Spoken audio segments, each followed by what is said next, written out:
Welcome back, everyone, to another episode of the MMA Pick'ems podcast, where we'll be breaking down UFC Fight Night, Costa versus Vettori, and what a main event we have here. I can already sense the potential storylines brewing here. Both guys coming off of a loss to the champ, Adesanya.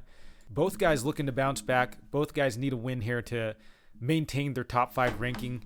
Definitely a crucial fight for both guys, and the rest of the card does look pretty decent as well. We have a few potential bangers on the card. Caceres, Choi, 2 fantastic strikers going at it.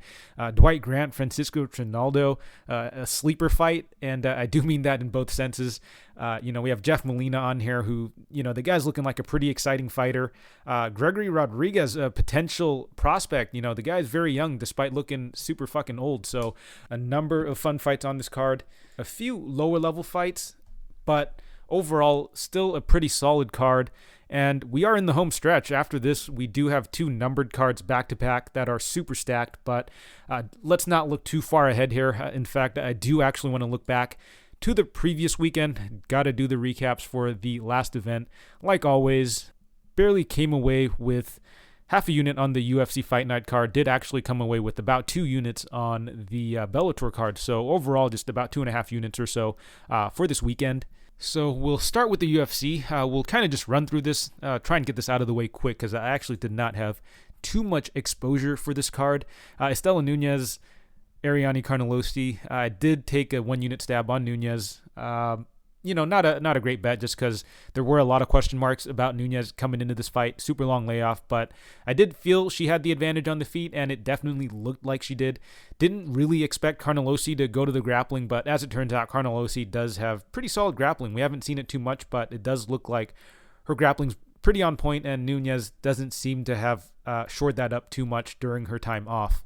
I was kind of banking on that fight being primarily a stand-up fight, but Carnelossi mixed in the grappling. Showed good fight IQ, showed a good game plan there. And had she not have gotten the sub, she definitely would have won via decision. She was doing enough on the feet, even though she was getting tagged up. But yeah, she was keeping it competitive on the feet, and the wrestling and the grappling really did equalize that fight. But moving along to Dana Bakkerel, Brandon Davis. So that was another fight I had taken a unit shot on Davis.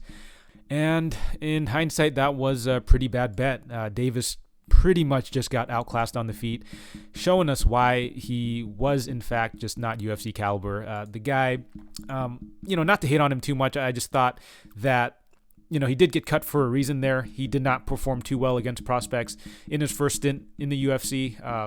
Had very mixed results.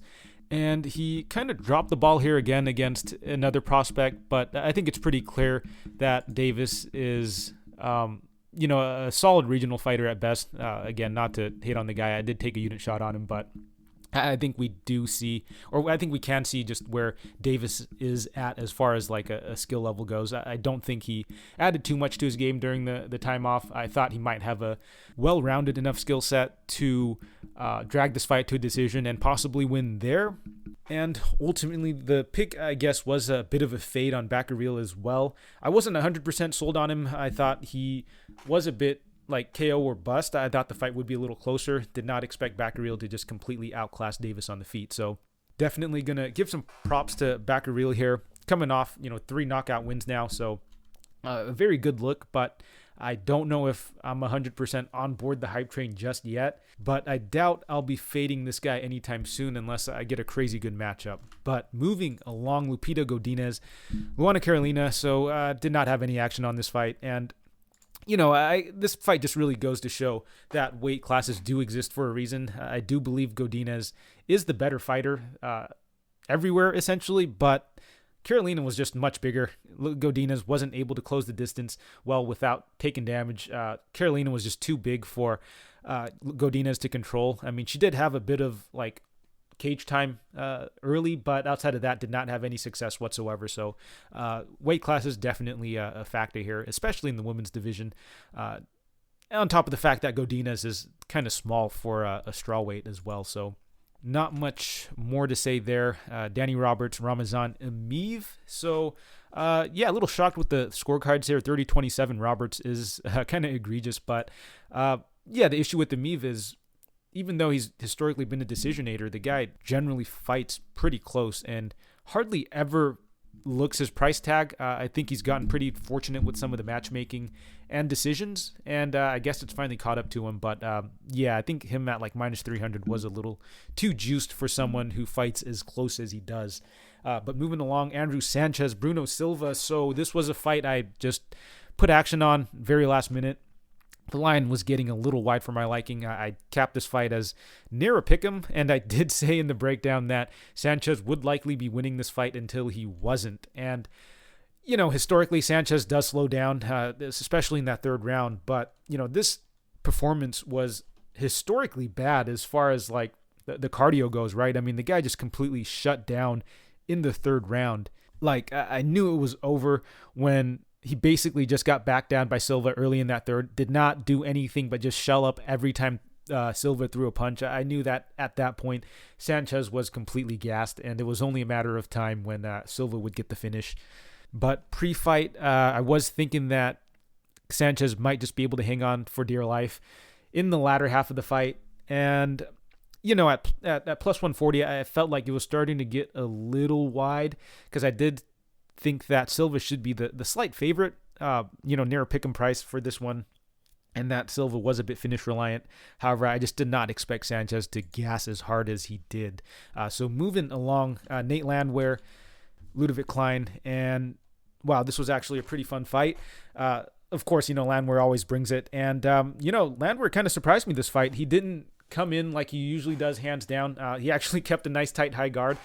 Klein didn't really know how to react to that. I think he was expecting Landwehr to just move forward and let him head kick him. But Landwehr started to shore up his game a little bit, knew his weakness, and came in with a solid game plan and executed it pretty well. I did say that Landwehr was the value side and that if the knockout doesn't materialize for Klein, it'd be a pretty close fight.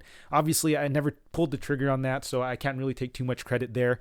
And even if I did, I probably would have taken Landwehr by decision, which I would have lost anyways. So, Landwehr was able to pull off that submission, which I don't think anyone really expected. I think it just kind of presented itself. So Landwehr did go for it. And, I think Landwehr actually attacked that sub a couple times. So he might have seen something on tape that he could have taken advantage of. So, just a good game plan and good execution by Landwehr. And honestly, I'm kind of happy that he won that fight. The guy's a very exciting fighter. He's he's a character in there as well. So very happy he's coming back. Would like to see him a bit more in the octagon. So moving along, Manon Fiorot, Mara Buena Silva. And, initially I thought Silva might have been the value side, but never ended up pulling the trigger on her. Did not get a large enough number. And, rewatching some of her tape, even against De La Rosa, she was getting tagged up. So, if a wrestler like De La Rosa was able to get off on the striking against Buena Silva, then someone like Fiorot, I don't think would have any issue landing on Silva. And, that was the case. She basically just was teeing off on Silva. Silva had really nothing to offer. And don't think I have too much else to add there. I mean, Fiorot, she did look good, but I don't know if I'm completely on the hype train just yet for Fiorot. She was throwing the same shit over and over, and it worked against Silva, lower level striker, but I don't know, actually. I'm looking at the rest of the division, and I don't really see anyone who could potentially get in her way, aside from the champ, obviously, but Fiorot, I guess her aggression and her power is going to carry her pretty far in the division. So moving along, Jim Miller, Eric Gonzalez. So I did have half a unit on Miller to win in round one. So of course he goes and gets the finish within like the first 15 seconds of round two. Really bummed there. I think it was like at plus 600, plus 600 or 700 or so when I locked it in. But the reasoning for that, like I said, Miller historically, a lot of round one finishes. And he's going up against a super green, super like low-level guy in Gonzalez who isn't really UFC caliber. And with these guys, Miller's just able to really capitalize on their greenness. Gonzalez throwing the most sloppy telegraphed axe kick and just getting punished hard for it. It happened early in that second round, but, this is something that could have potentially happened in the first round. I just expected Miller to get it done early. Kind of sucks that he did it in the second round, but, it is what it is. I don't think the bet was bad whatsoever. And, really unfortunate for Gonzalez making his UFC debut against a vet like Miller, and getting starched in front of his friends and family is never a good look. So really unfortunate for him, but I guess he's in the UFC now, so he's got a couple other opportunities to redeem himself. But moving along, Andrei Arlovski, Carlos Felipe. The fight I actually had the most exposure on, and the fight I think I had the best read on, hence the exposure. Obviously, hindsight, I probably could have gone a little harder on Arlovski. I was pretty high on him going into this fight. So I took the ghosted decision prop for this one. I think that was a pretty easy bet. Neither of these guys are really finishers. Arlovski historically been a decision, well, not historically, but most recently has been a decisionator. That's kind of been his style. And then Felipe, definitely decisionator, in my opinion. I think he's got 2 finishes or 2 knockouts, quote unquote, on his record. One was against like a 2-3 guy like 3 or 4 years ago. And then the other one was like to a rib injury. So I don't think that Felipe's got a ton of power. He's definitely got, I guess, quick hands for the division, but I don't think he's got like knockout power. And I don't think he's going to be knocking out Arlovski. People, going to shit on the chin of Arlovski, but Arlovski's been knocked out by just some of the heaviest hitters in the division. Felipe's not a heavy hitter. He's not even a real heavyweight, if I'm being honest. And, he's not going to be packing the same punch as guys like Rosenstryker and Ngannou. So, like, Arlovski taking hits from much bigger guys, I don't think he's going to be fazed by someone like Felipe. So, yeah, took the fight ghosted decision here, and then...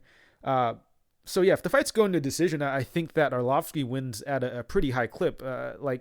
Arlovski just being the bigger fighter, the wily vet in there against a super one-dimensional boxer in Felipe. I just thought that it was an extremely favorable matchup for Arlovski.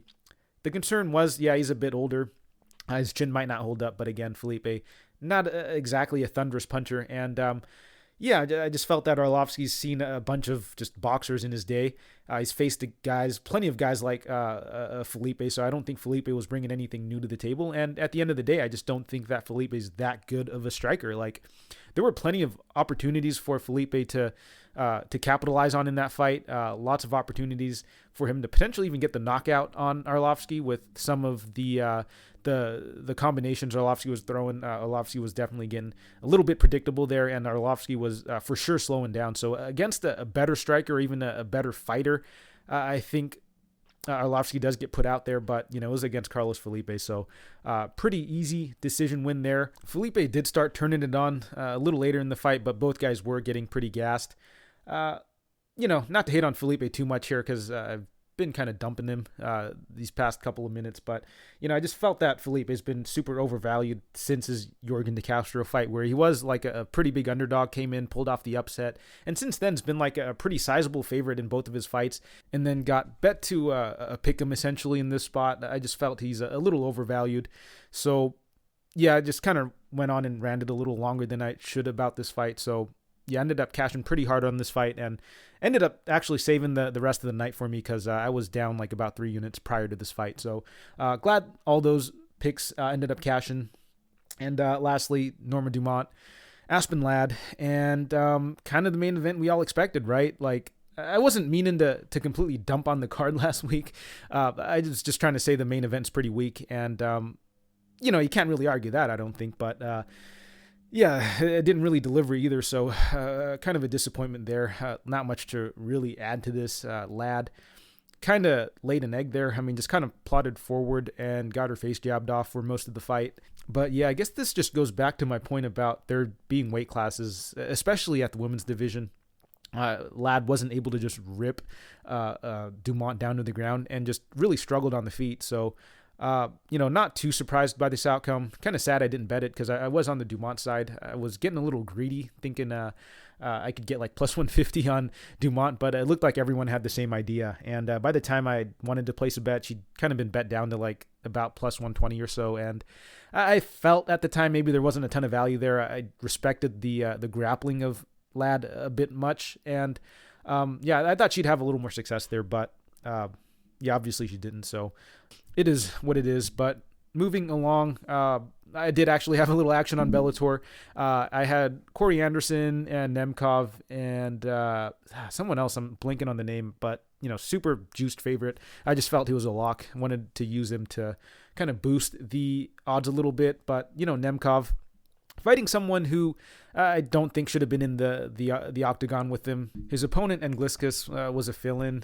Didn't really deserve to be in the bracket, I don't think. And yeah, I mean, not much to say there. Nemkov just dominated. I'd say outside of that first round when Angliscus was able to catch Nemkov, that was really the only dicey moment. And the fact that Angliscus didn't go in after that was a little puzzling to me, because I think that was probably his best chance to win the fight. But, he didn't. Nemkov showed why he was, minus 550, and they're pretty much dominated after that point. So, yeah, that leg cashed pretty easily. And I guess the whole parlay really was anchored around Anderson, who, I feel the guy is a little underrated. I don't know if he's underrated anymore after that fight, but, overall, I do feel he's been undervalued. Him getting released from the UFC, despite him being like a top 10 welterweight or a top 10 light heavyweight, was a little, mystifying to me. But ultimately, I do think the guy's top 10, possibly top 5. You could definitely, have an argument there. But, he was going up against Ryan Bader, who even in his prime was like a top 10 guy, possibly top 5 if you really wanted to push it. But I don't think that Nemkov was ever like an elite level or an upper tier fighter. Still a very solid fighter, but Nemkov at this point in his career, much regressed. And it didn't really get exposed in his recent fights because he was going up against other older fighters. So, he had pretty favorable matchmaking, and we didn't see him just completely get exposed, but I do feel the regression was there. And so what it really boils down to is we have two guys who are potential top 10 fighters in their prime, going at it, except Bader is just well past his prime. So I felt that Anderson just had Bader more or less covered everywhere.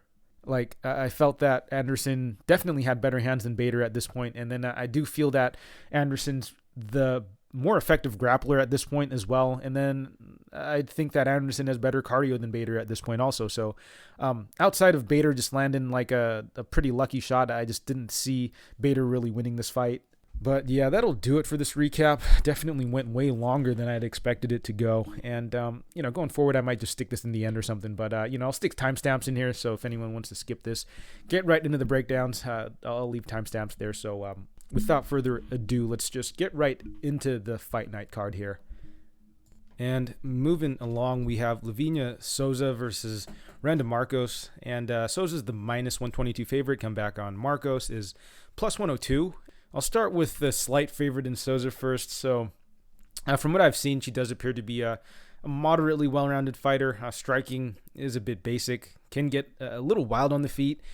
She is a bit hittable there too, but overall she does seem kind of comfortable on the feet. Like, she's not dying to get the fight into the grappling department. She's fine with taking a few shots and returning a few.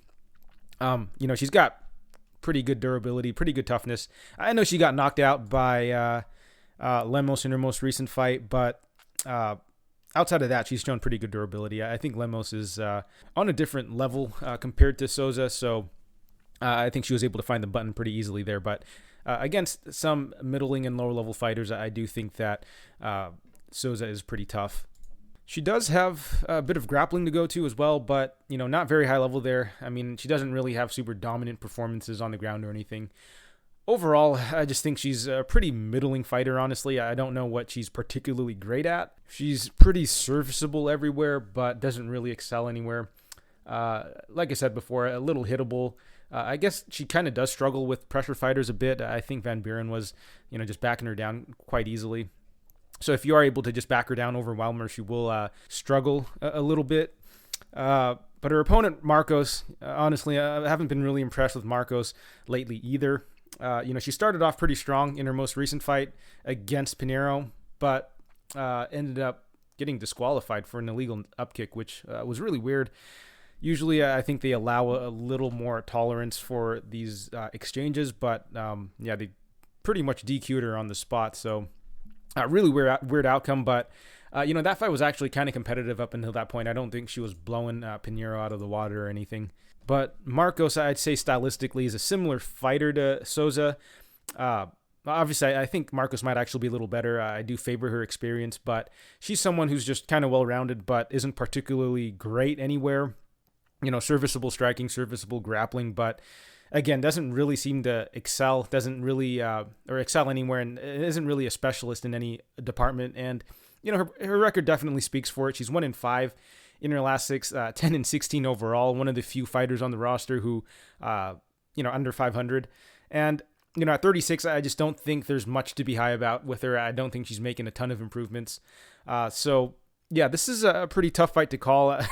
I don't think either fighter is particularly great. Neither are actually high volume whatsoever. Both are pretty low volume fighters.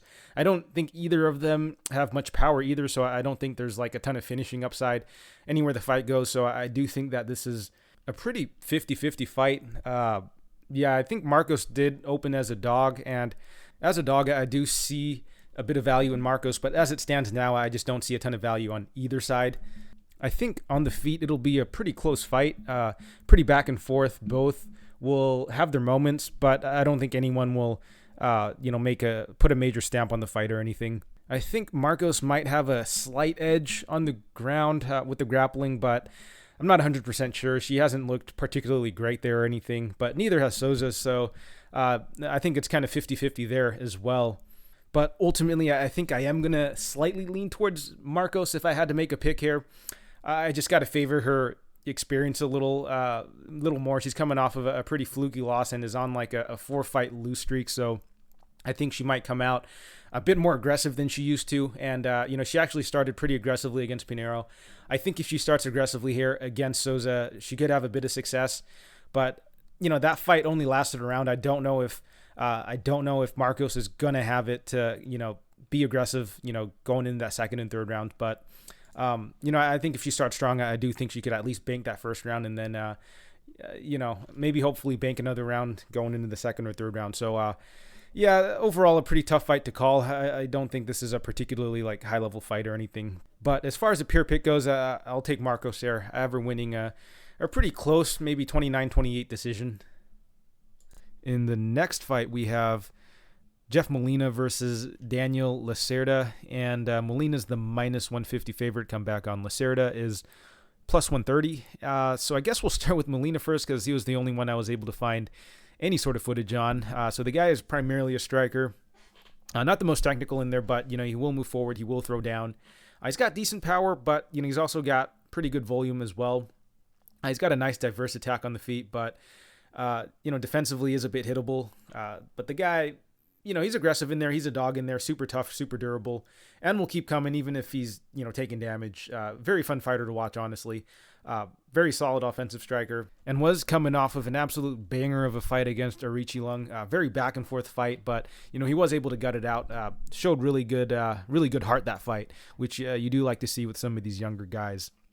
But yeah, I think the guy's got solid offensive striking. I do think he's got a bit of potential, and his opponent Lacerda. So I was really having a hard time finding any footage on this guy, and what I did find on him didn't really show too much of his game. I mean, I think he just beat up some like low level guys, and he beat him pretty dominantly too. So it's not like we really saw him get tested or anything. But from what I did see, it looks like he does have a solid Muay Thai base. He's got some very heavy kicks, obviously. Probably has some jiu-jitsu as well. One of the fights I saw, he knocked the guy out early, so wasn't able to get much from there. And on the other one, he was basically just on top of his opponent for most of that round. Ended up getting reversed, actually, and was actually somehow able to lock up the triangle choke, which, I don't really know if that says too much about him. I guess it shows that he's got some jiu-jitsu in his back pocket, but the fact that, he spent most of that round on the first round, or spent most of that first round on top of his opponent and wasn't able to do anything, kind of makes me think that his offensive grappling isn't all that great, but he might just be aware of certain jiu-jitsu positions. But with that said, though, that did happen 4 years ago, and that was against a 2-3 fighter, so I don't know if we could really take too much from that. So just a very a tough fight to call, just because I have no idea what this Lacerda guy is about. If I had to make a pick, though, I'm just going to side with Molina just because I think he's got a little bit of UFC experience. He's very tenacious in there. He's got a lot of heart. I like his striking. And I do feel that Molina passes the eye test a little bit better than Lacerda from what I've seen on tape. But again, I've seen like 30 seconds of tape on Lacerda recently. So, yeah, not too much to add there. So I'm just going to go with Molina here. I think he gets it done by decision, but I really have no idea. Moving along, we have Jay Herbert versus Khama Worthy, and Herbert's the -180 favorite. Comeback on Worthy is +155. And taking a look at Herbert first.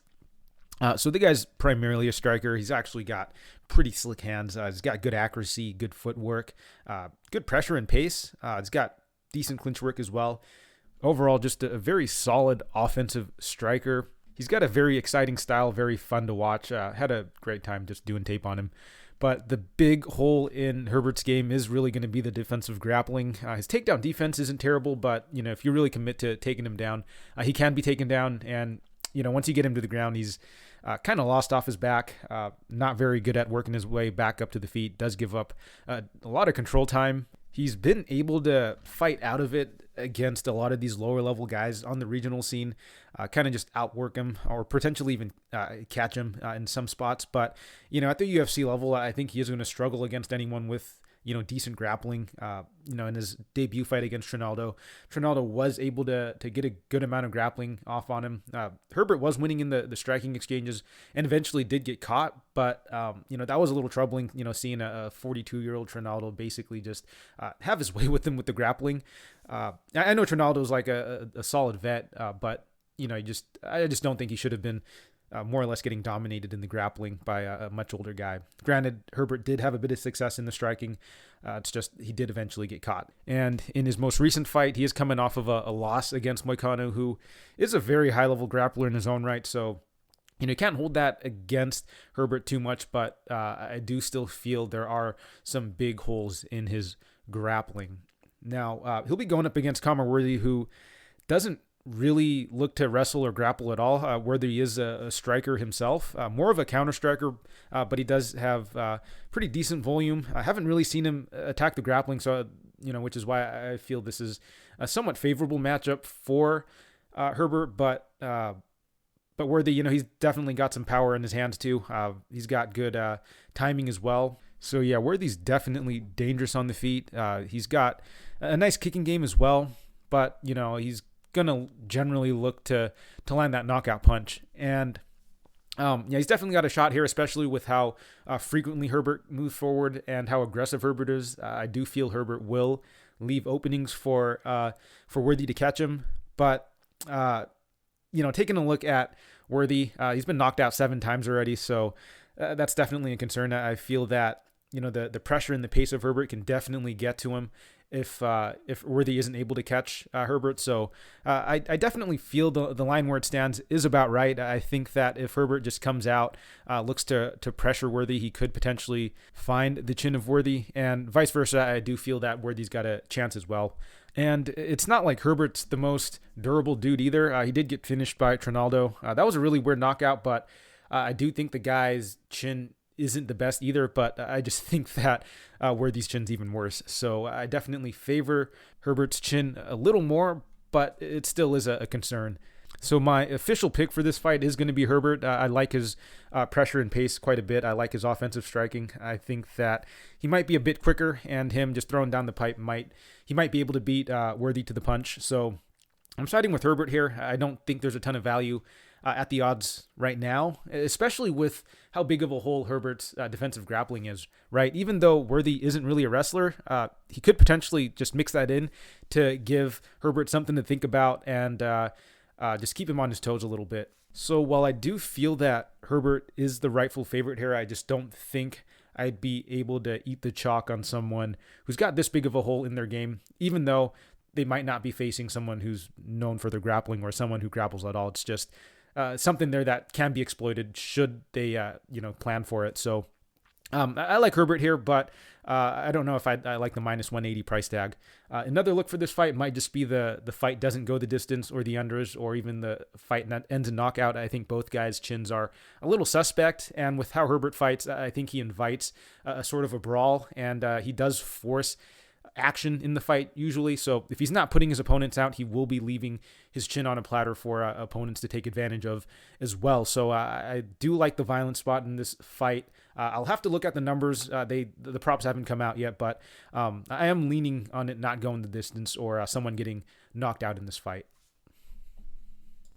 And in the next fight, we have Laureano Staropoli versus Jamie Pickett, and Staropoli's the minus 185 favorite. Come back on Pickett is plus 160. So I guess we'll start with Staropoli here first. So Staropoli, a pretty decent striker. He's got quick hands, pretty tight combinations. He's got a decent kicking game as well. Overall, does seem to have a bit of power, although it doesn't look like it's really translated at the UFC level. I don't know if he's really even hurt anyone at the UFC level, but, the guy does have a ton of finishes on the regional scene. On the feet, though, I have seen him go to the well a bit with the spinning attacks. Definitely not a fan of that, especially because I think the guy's cardio is a little suspect. So, him routinely going to those, spinning attacks is just a complete waste of cardio for him at this point. His takedown defense is pretty bad. He was taken down by, Means and Salikov, who aren't exactly grapplers. And, they had a lot of success there with the wrestling. He's also struggled quite a bit against fighters in the clinch also. They've had a lot of success holding him against the cage. And we saw that happen most recently against Elidze, who was pretty much just able to clinch fuck him all fight. And, even in some of his other fights, he just gets controlled way too easily. And I definitely feel that his size is a bit of a factor here. I do think that at 185, he is pretty undersized. And at 170, I wouldn't say he's like too small there, but I do think he is maybe a bit smaller than average, even at 175. So, or 170. So I think he will struggle a bit against grapplers or even people who will look to grapple in general against him. So yeah, I think overall, his size and the fact that he's got pretty shitty defensive grappling is it's not going to bode well for him going forward. But he'll be going up against Jamie Pickett, who is primarily a striker. The guy's very tall, very rangy, but isn't someone who uses his length all that well. He does have some decent kicks, but he doesn't really throw them. And actually Jimmy Pickett doesn't really throw much in general. The guy is just super low volume, very tentative, gets backed up quite a lot, and, actually spends a good amount of time on his back foot. But that said, though, the guy has shown he can hit some takedowns, and, that's going to be a big factor in this fight. Because even though Pickett is going to be the bigger fighter, the taller, lankier fighter, I think that Staropoli is likely still going to have the advantage on the feet. But I think what the big equalizer is for Pickett is going to be the wrestling. But, the issue with that is Pickett's not really a wrestler. I mean, he's shown he could do it, but it's not really a strong point in his game. And, if I'm being honest, I just don't think Jamie Pickett's a really good fighter at all. The guy, he's 0-2 on Contender Series, and somehow he still gets a fight in the UFC. But, in the UFC, he's 0-2, and oh, you know what? I messed up. Actually, he's actually 1-2 in the Contender Series.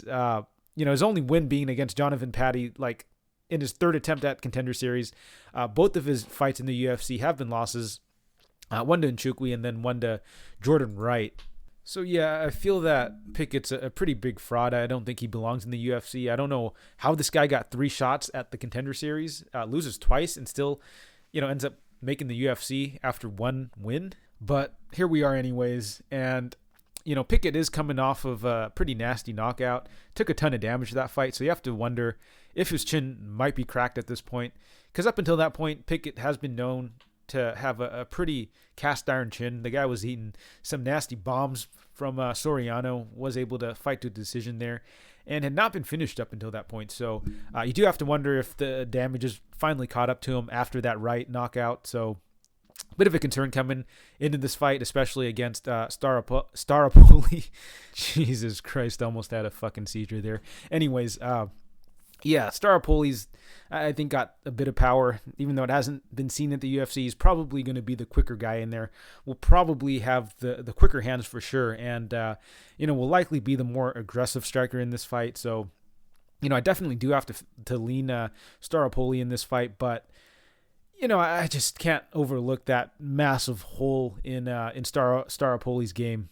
Like, Pickett is likely going to get cut after this fight if he loses. So, I wouldn't be surprised if he just played it super safe and was just spamming takedowns and just looked to cage push this whole fight. Because, we saw with Staropoli, or Staropoli, is Staropoli or Staropoli? I can't fucking remember anyways. But yeah, I wouldn't be surprised at all if Pickett just played it extremely safe, kind of took Delizzi's game plan and just looked to grind up against Staropoli for 3 rounds and make this just a very boring sort of fight. And, Pickett for sure is going to be the much, much bigger guy in there. He's going to be the more natural 185er, whereas Staropoli, he'll be a little quicker in there, but I do think he's going to be undersized here. And if Pickett really abused his size and just went to the grappling aggressively this fight, I do think there's a path to victory for Pickett here. But ultimately, I think I might still side with Staropoli here. I just am not high on Pickett whatsoever. But as far as a bet goes, I do think that Staropoli is a little overvalued here, if I'm being honest. I might put a little bit on Pickett by decision because it'll really just come down to how aggressively Pickett goes to the grappling, because I just don't think that Pickett throws enough on the feet to really make it a competitive fight. So yeah, for that reason, I am going to kind of default towards Staropoli. But if Pickett really aggressively goes to the grappling, like I mentioned before, and he doesn't eat 12 elbows to the side of the head like he did against Wright, I think he does have a shot at just grinding out a very sneaky decision. Moving along, we have Tabatha Ricci versus Maria Oliveira, and Ricci's the minus 220 favorite. Comeback on Oliveira is plus 185, and we'll start with Ricci first. So Ricci's primarily a grappler. Does look like she's got some solid jiu-jitsu, but from what I've seen, she's beaten some very low-level fighters, so it's kind of hard to gauge how good she really is there, but it does look like she likes to get the fight to the ground more often than not. Her striking, not particularly great. Obviously, in her UFC debut, she basically just got blasted by Fiorot. But, she was going up a weight class on short notice against a very dangerous striker in Fiorot. And, the fact that she lasted a round and a half was kind of impressive. But, from what I have seen on the regional scene, her offensive striking is a little wild, a little sloppy. She was actually getting touched up a bit on the regionals as well against some pretty low-level fighters. That said, though, she is pretty reliable to go to the grappling, in the sense that even if she isn't able to secure a takedown, she will look to hold opponents up against the cage, look to just wall install there, which, not the most fun to watch, but, it is effective, and generally it does win fights. I thought I would be looking to potentially fade Ricci in this spot, especially, at minus 220, but after doing a bit of tape on her opponent, Oliveira, I just don't know if Oliveira is going to be able to pull it off here. Just Oliveira does not look good whatsoever. She's kind of stiff on the feet.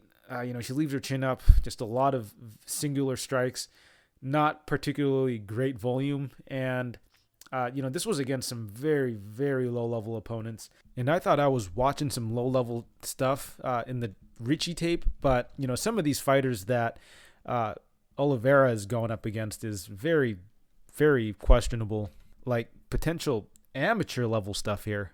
I know people joke about fighting soccer moms and stuff on the women's regional scenes, but if you watch the Duarte fight, it legit looks like Oliveira is fighting someone who signed up for an MMA fitness course and somehow ended up in a warehouse locked in a cage in a professional fight. So, yeah, Oliver wins. Very questionable, super padded record. And it looks like when she does take a step up in competition, she does get finished.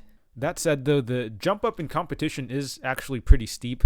Like, she's going from fighting debuting fighters, fighters who are 1-4, 1-3, 0-5, to fighting someone like Marina Rodrigues, I feel is a pretty big and steep jump in competition. Doesn't look like she's really fought anyone like in between. It's either she's fighting complete bums or she's fighting like a legit UFC level fighter. However, there were some pretty concerning signs in those fights, mainly in that Rodrigues fight where it definitely looked like she quit in there. Well, she did straight up quit in there. Like, she was taking some damage from Rodrigues and then ended up just waving off the fight. I don't know how much damage she had actually taken, but after a few minutes of just taking a few shots from Rodrigues. She wanted out. So yeah, definitely very questionable toughness and heart in there. But, if I'm being honest, I don't even know if I was actually watching her fight. She looks nothing like her Tapology profile. That picture is straight up deceptive. Some catfishing shit. But back to this matchup, I'm just going to have to go with Ricci here. I like what she brings to the table. I like her skill set. I like that she is reliable to go to the grappling. She's definitely tougher in there. She doesn't look to quit. I mean, she was taking some serious damage from Furo, and she survived much longer in there than I had expected, going up a weight class in short notice. That said, Ricci is going to be the significantly smaller fighter. She's only 5'1", so she's given up a ton of size, but I just don't think Oliveira really is any good. However, I don't know if I recommend laying the chalk on Ricci. She's still somewhat unproven and honestly doesn't have a ton of quality wins either. I just am basing this off of the fact that I think she's got a reliable game plan and that she's not a quitter in there. But yeah, I think Ricci should be able to get some takedowns, potentially get the submission. Seeing as how Oliveira just looks for a way out, I think if Ricci just starts, aggressively against her, is able to take her down, lock in a sub, I think that Oliveira might just look for a way out, just tap. She has been subbed before, so I do think that is a path to victory. But, if Oliveira maybe is too big for Ricci and Ricci isn't able to get Oliveira down, then Ricci might just kind of wall install her way to a decision victory, which Ricci has done before. So I think a number of outcomes are on the table here, but ultimately I will go with Ricci. I will go with the fighter who is a little more reliable in there, a little tougher in there, and the fighter that isn't trying to trick people with their Tapology photos. And moving along, we have Jun-Young Park versus Gregory Rodrigues, and Park is the -120 favorite. Come back on Rodrigues is +100. So I'll start with Rodrigues first. He's primarily a striker. Does seem to have some pretty heavy hands. Does look like he loads up on quite a bit of his punches. I see him just throw like one or two heavy shots and then just look to reset and then repeat. He's coming off of a pretty impressive performance against Todorovic where he was able to outstrike Todorovic for 3 rounds. So, good look there. However, I feel that Todorovic might be looking like a bit of a bust at this point. Regardless, still good on Rodrigues to come in there and just put on a clinic. However, Rodrigues does have a loss to Jordan Williams by knockout, which, not a win that aged particularly well considering Williams' trajectory at this point in his career. However, I don't know if I want to completely write him off because of that performance, because I think that was just one bad performance, might be an anomaly. However, there's just not enough fights in general for Rodrigues for me to make a really solid read on him. As far as the grappling goes, though, it does look like Rodrigues does have a bit of offensive grappling. Haven't seen too much defensive grappling from him. Primarily, I think his fights do take place on the feet, though.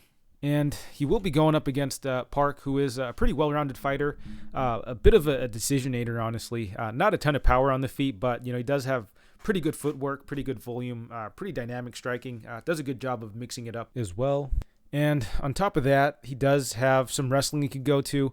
Not a prolific wrestler by any means, but is someone who can mix it in there when his opponents are not expecting it and, catch him off balance. But, it is something that he can definitely go to, accumulate a bit of control time also. But, overall, the guy is he is someone who will work in there, and he's got a pretty high work rate. But, again, just not a ton of finishing upside, whether it's on the feet or on the ground.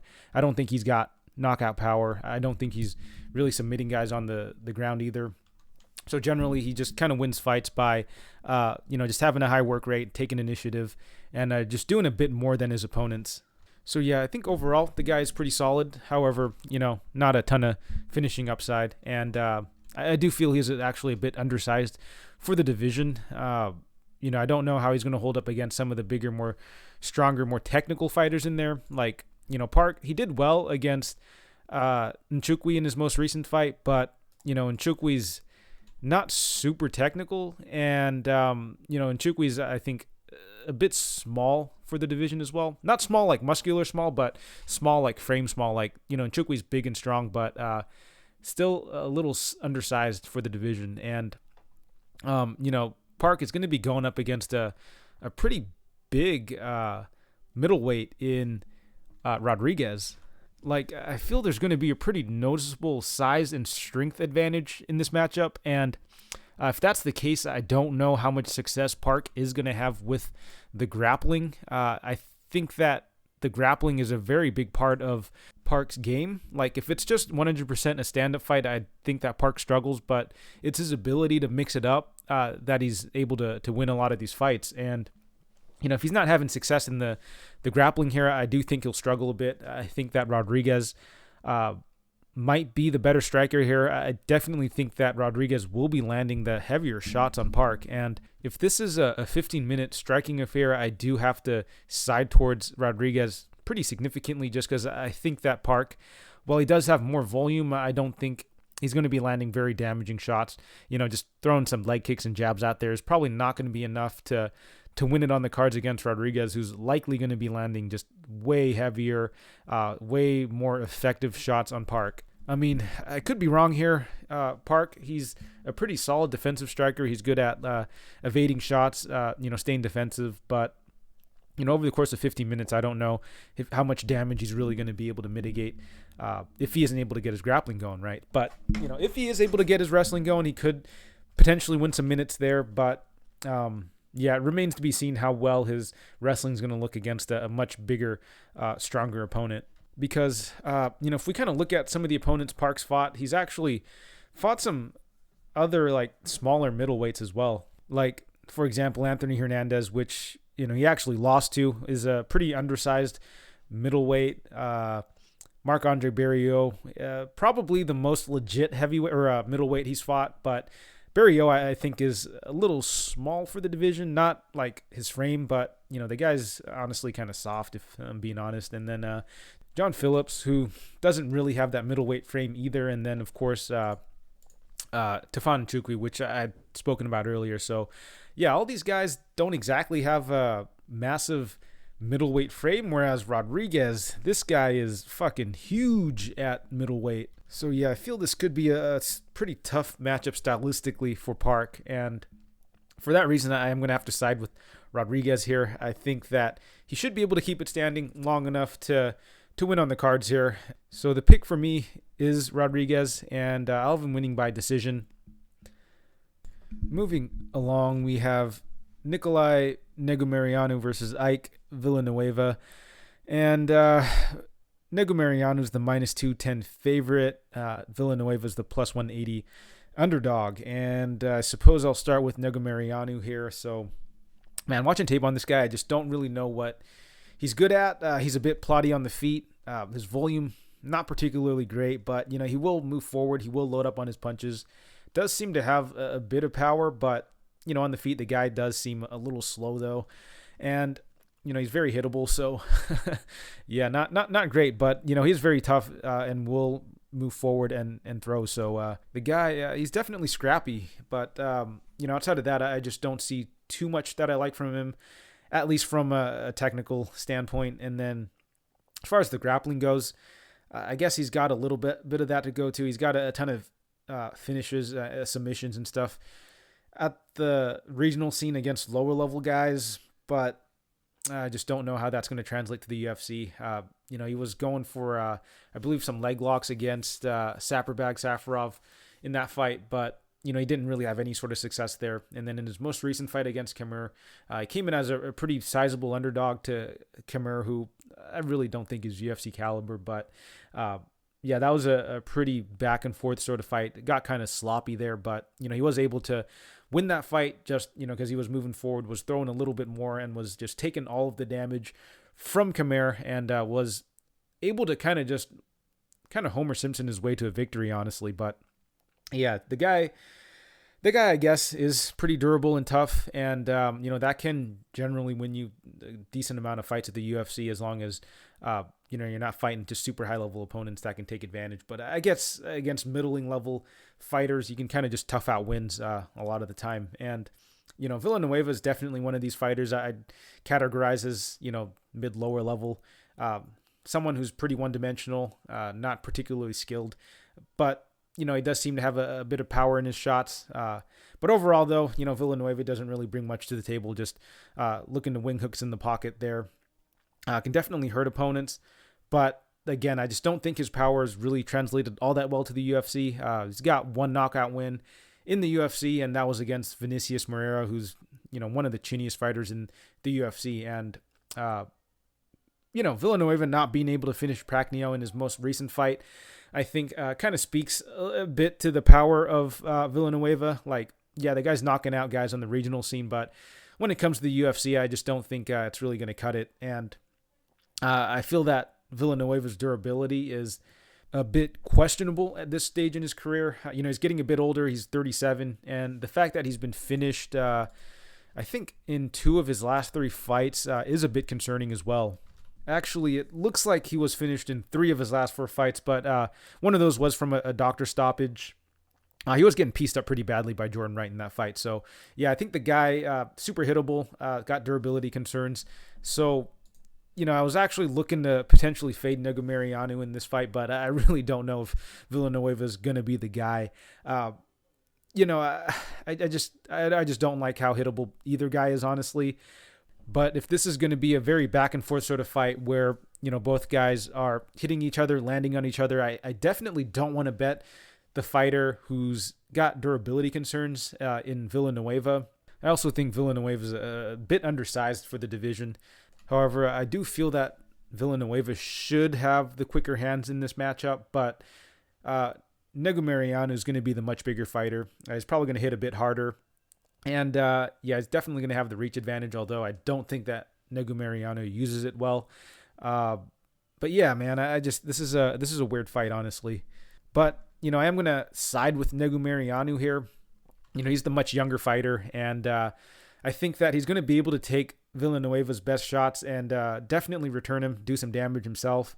And I'm not sure if the durability of Villanueva is going to hold up, but if it is, I don't see Negumereanu being this big of a favorite. If, no finish materializes this fight, it could be pretty close. We could see a pretty back and forth fight, potentially a war, honestly. We could see these guys just exchanging punches. And, if no one gets knocked out, this could be pretty close. So I do feel the value side might be Villanueva, but on the other hand, I do think Villanueva might get knocked out this fight. So, I got to go with Negumereanu here, but I don't think I'd be betting him at minus 210.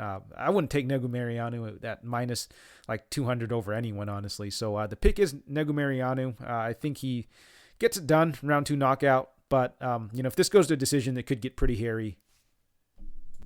Moving along, we have Dwight Grant versus Francisco Trinaldo, and Trinaldo is the minus 125 favorite. Come back on Grant is plus 105. So we'll start with Grant first, and right off the bat, this guy's got some crazy long limbs.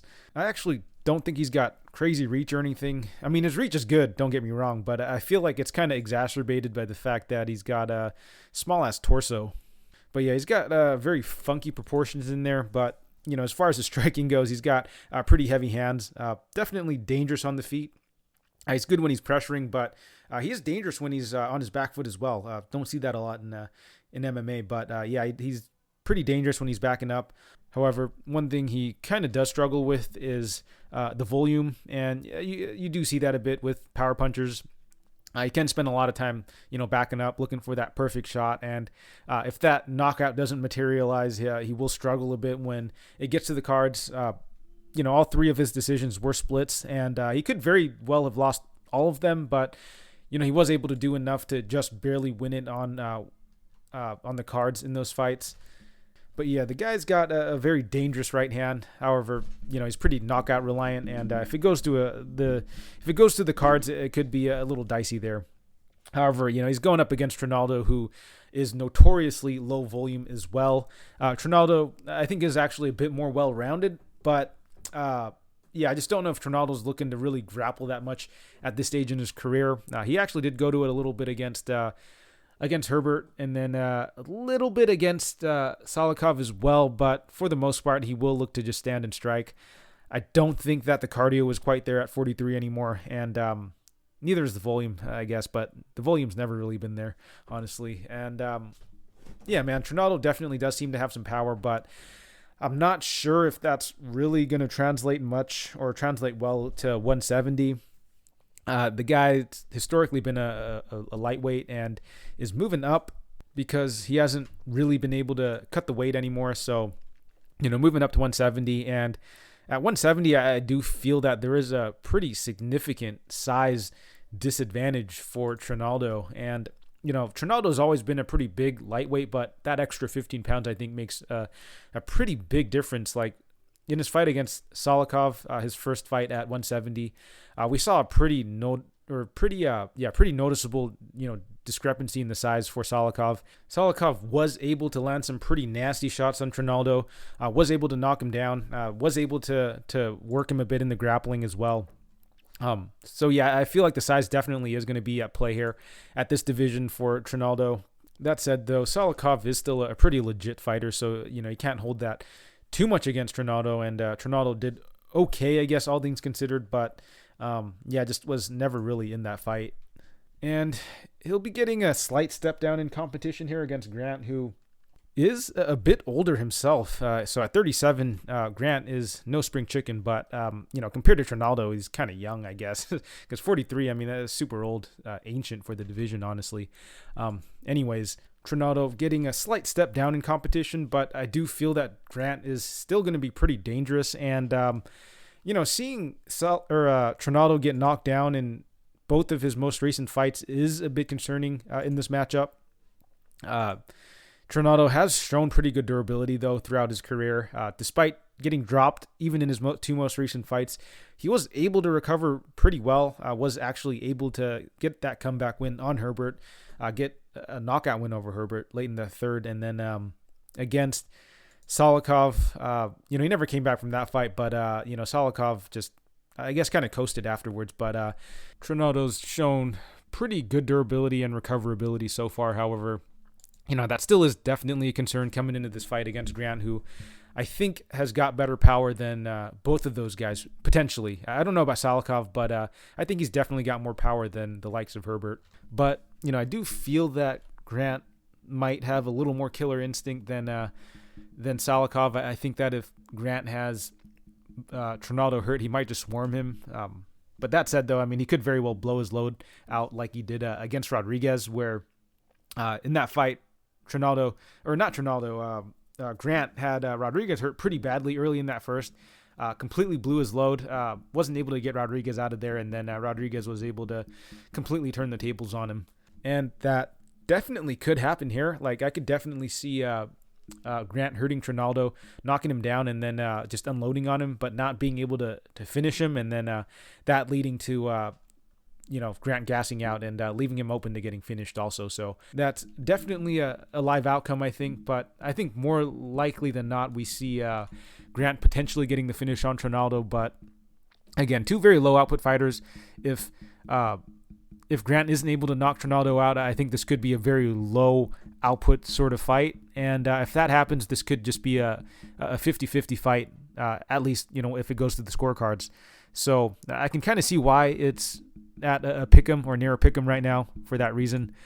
However, as far as like finishing upside goes, I do think that Grant's got slightly more finishing upside. And, I just think that if Grant is landing some of the shots that Salikov and Herbert are landing on Trinaldo, he could potentially just put Trinaldo out. And even if he isn't able to, I think that as long as he doesn't overcommit and just blow his load looking for the finish, he could win on the cards just because he'll be landing the much harder and much more damaging shots, and then of course he'll be scoring the knockdowns as well. So I kind of like Grant in this spot here.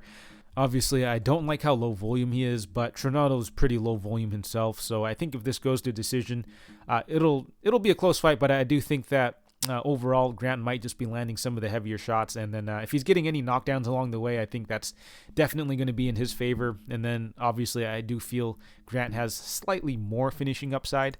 Like, Trinaldo at 170 at 43, I think is not a really good recipe for him, and he's fighting a pretty dangerous power puncher in Grant also. So yeah, I think this is a pretty unfavorable matchup for Trinaldo. Like, usually when fighters are moving up, you kind of favor them to be a little quicker in there. But, Trinaldo at 43 isn't going to be quicker than anyone, honestly. So, yeah, I think Grant takes this. And, for some reason, I just get the feeling that Grant's just going to line one up against Trinaldo and just put him out. I think that Trinaldo's gotten pretty hittable at this point in his career, and I definitely feel the durability is starting to take a major hit. So, yeah, I got to go with Grant here. I think Grant gets the knockout here. So, give me Grant, and give me Grant by knockout. And in the next fight, we have Alex Caceres versus Seung Choi, and Choi's the minus 270 favorite. Caceres the plus 230 underdog. And we'll start with Caceres, the underdog first. So he's a pretty solid southpaw striker. He's light on his feet, lots of movement there. He's got good footwork, good output. Will throw spinning attacks once in a while, but I do feel those are a little more style over substance. I don't think it's super effective. But, outside of landing some crazy spinning attack or something, I just don't think the guy's got much power or finishing upside. Overall, I do feel he's a bit more of a point fighter on the feet. I do feel he struggles a bit with defensive grappling, though. I think his takedown defense is pretty subpar. His ground game is pretty subpar as well. Most of his losses are against opponents who have been able to out-grapple him. I don't think he's ever really been outclassed on the feet, but when it comes to the ground, he does struggle pretty tremendously there and is a big hole in his game. However, I don't think that Choi is going to be able to really take advantage because Choi is primarily a striker as well. He does have a little bit of grappling to go to, but Choi is primarily a striker. He does his best work there. He's got very crisp hands, very accurate, definitely has a bit of zip in his shots, does have a very sneaky kicking game as well. And Choi is someone who has struggled with grapplers as well, most notably against Evloev, who, very legit grappler, and then Gavin Tucker as well, who is a solid wrestler in his own right, but Tucker's not like super elite there. So I do feel that Choi will struggle a bit against, better grapplers, but again, this is going to be a striker versus striker match. So I do think that this fight will primarily be standing. And on the feet, I actually do feel it should be pretty close. I definitely lean Choi a little bit because I think that Choi is probably going to be the quicker guy in there. I think his striking is a little tighter. I think he hits a little bit harder. He's got a very nasty 1-2. He's got really good, just straight punches. Whereas Caceres, he's just kind of dancing around in there, just looking to tag opponents, not really doing like a ton of damage or anything. So overall, I do favor Choi to come out a little ahead in some of these striking exchanges, just because I do think that he'll probably be landing the harder, more effective shots. And, Choi is going to be the younger fighter in there as well, whereas Caceres, he's 33, so he's getting a little up there in age for featherweight. Whereas Choi, he's 28. I think he's entering his prime, and I do think he's still got a lot of potential in him. However, like I said before, I do think that this fight should play out somewhat closely. I think that, well, at least much closer than the line should indicate. Like I said before, I do favor Choi a little bit here, but Caceres hasn't really ever been blown out of the water in the striking. He always keeps it pretty competitive, and I think that Caceres, the movement of Caceres might give Choi a little trouble because, I was rewatching that Zalal fight with Choi where, Choi did win that fight, but I did actually think that Zalal was holding his own, moderately well on the feet, and I don't think Zalal's like a high-level striker or anything. I think Caceres is actually a better version of Zalal on the feet. I think they bring a lot of the same tools to the table, but I do think that Caceres is a lot more refined, and ultimately, I just think that Choi's stand-up might be a little overvalued coming into this fight. He's beaten, Mokhtarian and Erosa in pretty dominant fashion, knocking out Erosa in his most recent fight and then pretty much just piecing up Mokhtarian in that fight. But, I don't think that Caceres is going to be as hittable as these guys. Caceres is pretty good defensively. The only issue with Caceres is I just don't think he packs much power, and he's going to have to really outwork Choi here to get the victory. But I don't think it's impossible. I think it's something that definitely can happen. But ultimately, I am going to side with Choi here. I think he's got a lot of upside, but I feel the line is a bit wide. I don't think I'd be betting Choi at this wide of a line. If anything, I might take a small shot on on Caceres by decision. I don't think Caceres is going to knock Choi out or submit him. I think if Caceres is to win this, it'll likely be through a very competitive decision. So yeah, I think there might be a bit of value there, but outside of that, I don't think I'd be touching this fight. Moving along, we have Jessica Rose Clark versus Joselyne Edwards. Clark is the slight favorite at -123. Comeback on Edwards is +103. We'll take a look at Clark first. She's a pretty well-rounded fighter. She's a decent striker on the feet. We'll throw volume. We'll move forward. We'll put combinations together. Does have decent power, I think, at least for the division, relatively speaking. Does seem to have a bit of grappling and wrestling she mixes in as well, but I think she's just one of these fighters who's pretty well-rounded but doesn't particularly excel anywhere. A bit of a jack-of-all-trades sort of fighter, honestly. And I think overall she's a bit more of a gatekeeper in the division. You know, she'll beat the Sarah Alpars and the Paige Van Zants of the world of the UFC, but I feel like she'll struggle a bit every time she takes a step up, like we saw in her fight against Kianzad and even Jessica Ai, right? Like, I know a lot of people hate on Jessica Ai, but you know, she's definitely, or she was a top 10 fighter at the time, and you know, she was a title challenger at one point. And I know that actually doesn't say too much about the division, but it does still show that there are, in fact, levels to this, even though the division is still pretty shallow. So I do feel that Rose Clark is UFC caliber. I think she might just be barely UFC caliber. She'll likely beat anyone that isn't. And, you know, she's going up against Edwards, who, you know, I'm not sure if Edwards is UFC caliber quite yet. I do think that her striking is UFC caliber. She's definitely got some good hands, has a knife-stiff jab, will go to the body, does seem to have a bit of pop on her shots as well, and does seem to have a pretty solid kicking game also, but she just has a big weakness in her grappling, and particularly her defensive grappling, actually. She's got pretty bad takedown defense, pretty bad get-ups, and really doesn't seem to have much off of her back, and honestly just seems a little lost there. Her cardio is a little suspect as well. That said, though, both of her fights, I believe, in the UFC were on short notice.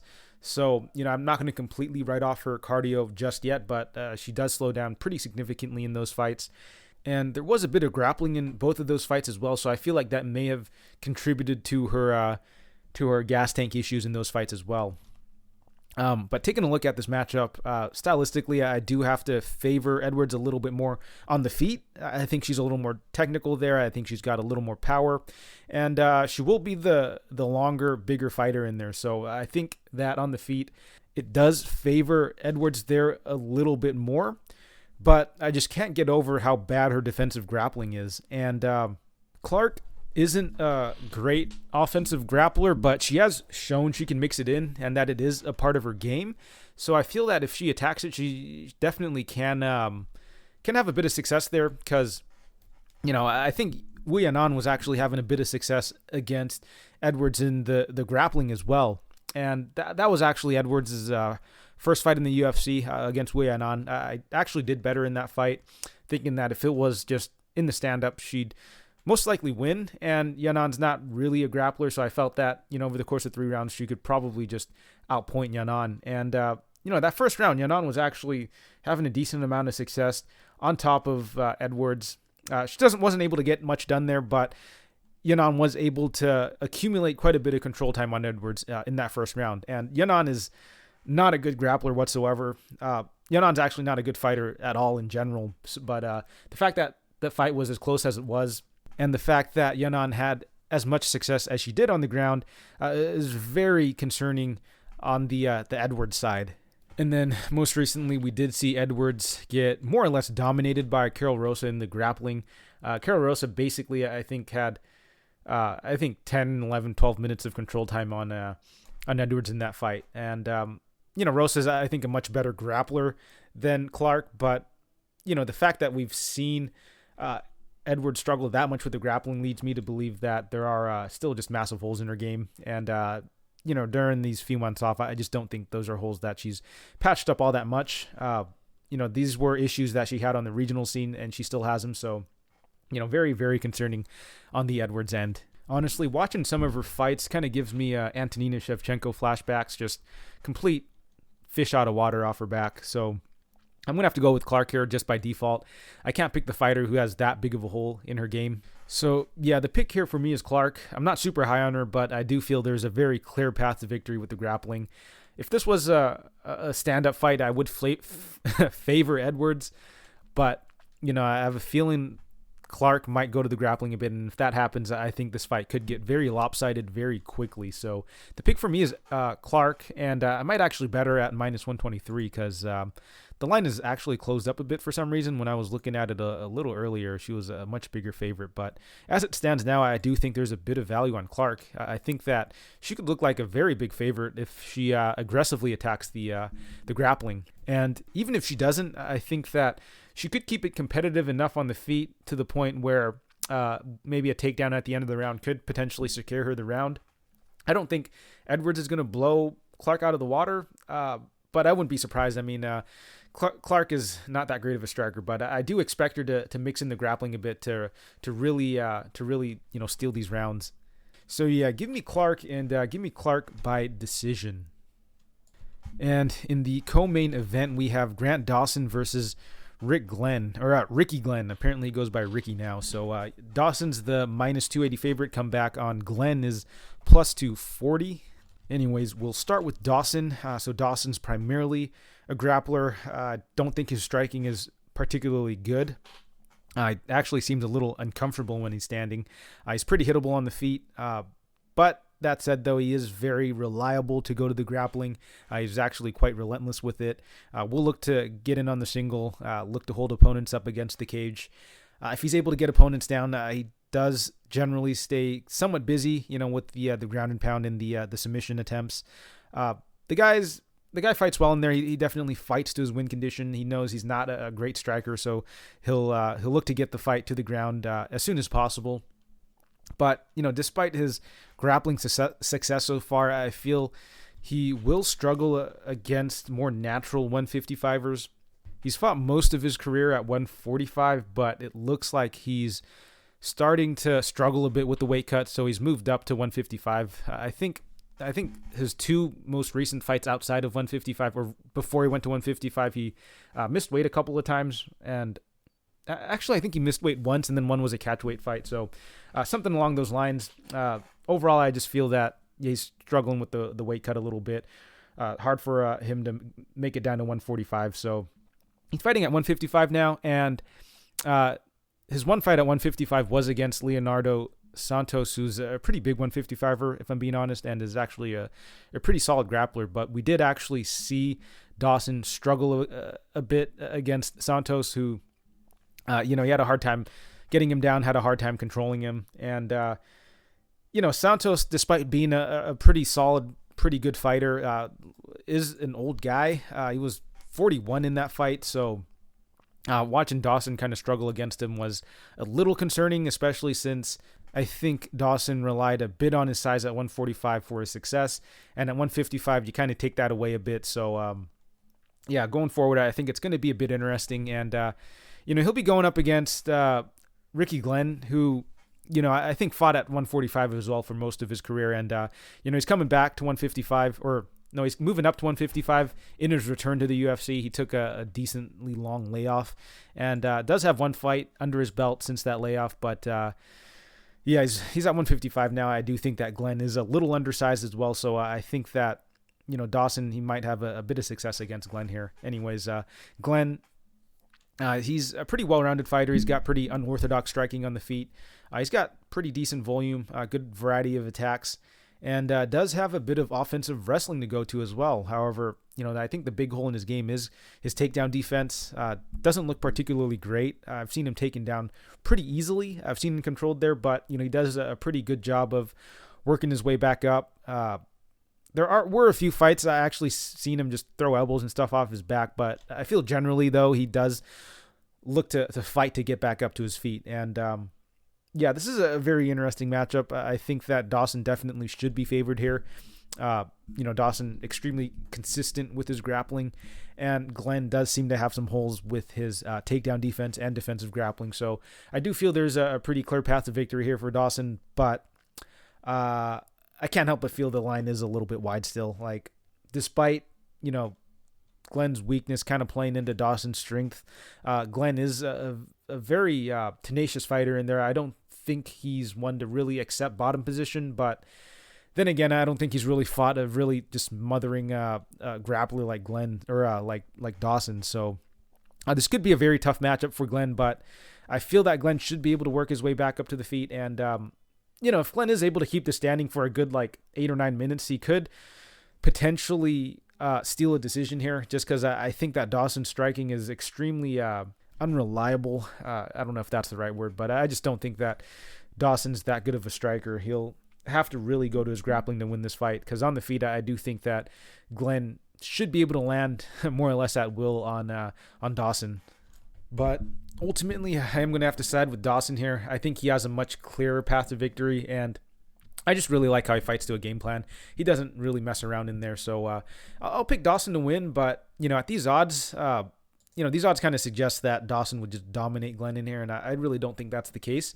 I think that Dawson will have some success with the grappling, but I think Glenn should be able to work his way up to his feet, the first 2 rounds, and likely do a bit of damage to Dawson on the feet. And, if Dawson isn't able to get, I'd say at least 8 or 9 minutes of control time, this could be a potentially very dicey fight for him. But, I still am going to go with him, though. I just feel the line is a little wide. But I will pick Dawson to win via decision here. And in the main event, we have Marvin Vettori versus Paulo Costa. And Vettori's the -120 favorite. Comeback on Costa is +100. And this is a fantastic matchup. 2 juiced up middleweights going at it to cap off the night. 2 of the biggest middleweights, I think, going at it. So very fun matchup to break down. Really excited to see how this plays out. Both guys, similar physique, but bring 2 just completely different skill sets to the table here. I'll start with the underdog, Costa. The guy is, he's a striker for sure. A little one-dimensional in that regards, but he does use his skill set very well in there. He knows what he has to do in there. He looks to back opponents down. He likes to pressure them and just land some heavy shots on them. He's got solid footwork. He's got good cage cutting, very heavy hands, obviously. And, he's got good killer instinct as well. So when he knows you're hurt, he'll start unloading on you. When he senses blood in there, he'll go for the kill. He also does a pretty good job of mixing it up on the feet offensively. He will dig to the body. The guy is just an absolute juggernaut on offense. He's able to put on such a suffocating, pace and pressure on his opponents, but he's only able to maintain that pace for about a round and a half. The output that Costa brings in the first 7.5 minutes is actually pretty crazy. If you just look at his numbers on UFC stats, you'll see that the guy averages 7 significant strikes landed per minute, which it's crazy high. But you notice that most of his fights don't usually get past the 7.5 minute mark. And when they do, he looks extremely gassed. The only fight that's gone into the 3rd round, or even to a decision for that matter, was his fight against Yoel Romero. He had crazy output that fight. Actually finished the 3rd round relatively strong, but if you guys remember, that fight was just filled with stoppages. Plenty of time for these guys to rest up. And Yoel was pretty gassed in that fight as well. And lastly, that was primarily a stand-up fight. So even though he had a pretty high pace that fight, it was 100% standing. There wasn't a ton of grappling involved. So I don't think his cardio and his gas tank was really pushed to the limit here. But, I do still have to give him credit for gutting that fight out. He was taking a ton of damage as well. So he definitely showed some good toughness, good durability, and a good heart in that fight. But I think my point still stands. I do still feel that Costa, he'll be super dangerous during that first round and a half. But outside of that, I do think his stopping power definitely diminishes after that 7.5 minute mark. So I definitely do believe that first round and a half is going to be super dangerous for Vettori. I think how Vettori approaches this fight in that first round, or even those first 2 rounds, is really going to shape how this fight is going to go. But Vettori, he's got a very well-rounded skill set. He's got a lot of tools in his pocket here. He brings, a pretty solid striking base and a wrestling base into this. He's not really a specialist anywhere, but, his stand-up is serviceable, very meat and potatoes. His grappling is very serviceable.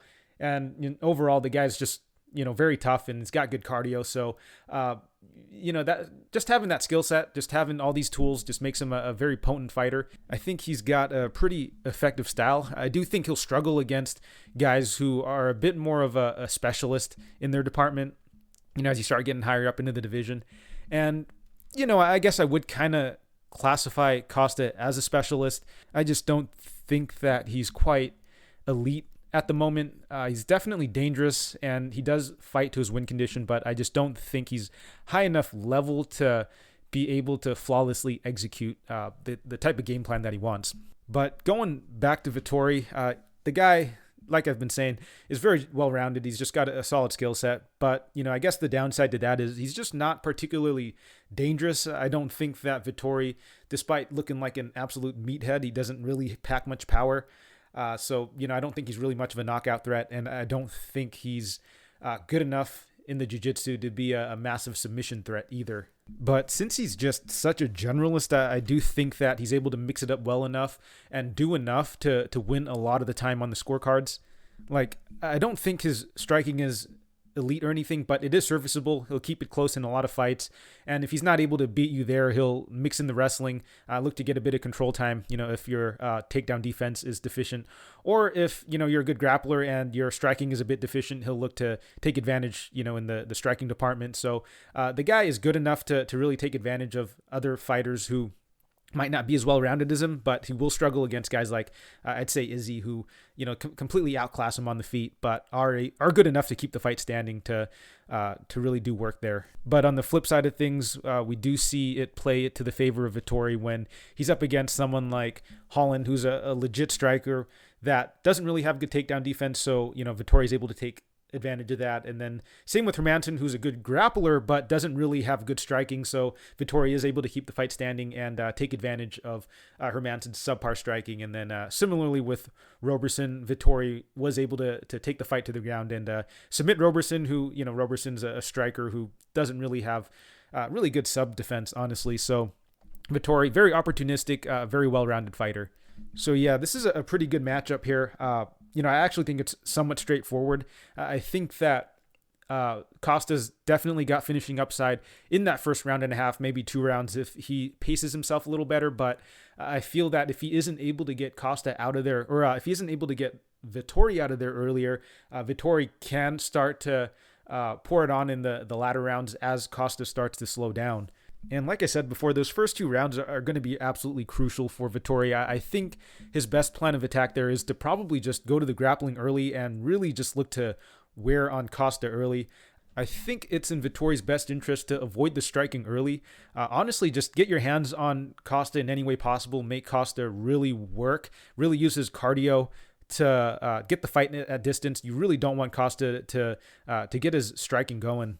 And as tough as Vettori is, I just don't think it'd be a good idea to be taking too many unanswered shots from Costa. And, if Costa gets going, he could absolutely steamroll Vettori here. So Vettori really has to stay active there, obviously stay, defensively responsible. But I think the best plan of attack really is just to look to tie up with Costa and really make him use his cardio for anything other than striking. Much easier said than done, obviously, but I do feel that's the path to victory here for Vettori, because I do feel that should this fight get extended, I think it's going to be Vettori all day. I think Vettori's got a phenomenal gas tank, and should the fight get extended, I think that Vettori will likely just be able to tee off on Costa and really just have his way with him. However, the emphasis really is going to be those early rounds, and if Costa can, or if Vettori can survive those rounds, I'm leaning towards him actually being able to do it. I really think that Vettori, I think he's super tough. He's super durable. I don't think that he's going to look to quit in there. I think that he can definitely take a bit of damage coming his way from Costa. But, obviously you don't want to be taking too much damage. But I do think he should be able to weather that storm and drag Costa into deep waters. So yeah, I'm actually going pretty hard on Vettori here. I'm not ruling out the fact that Costa could just completely blow Vettori out of the water early, but I am leaning on Vettori being able to weather that storm. So yeah, give me Vettori. And I think Vettori can win via decision, but I think come those 4th or 5th rounds, if Costa is super gassed, I can definitely see Vettori possibly getting a ground and pound TKO or even like a submission if Vettori's just super gassed in those rounds. Costa has only been to the third round once in the UFC and has not gone to the championship rounds at all, whereas Vettori has actually gone 5 rounds. I believe his last 3 fights did go all 5 rounds, so you definitely have to favor the 5-round experience for Vettori here. So, yeah, the pick here for me is going to be Vettori. I just think overall he's the more well-rounded fighter. He's got a little more experience. He's got better cardio. I do think he should be a much bigger favorite in the spot. So, yeah, give me Vettori, and give me Vettori round 5 TKO.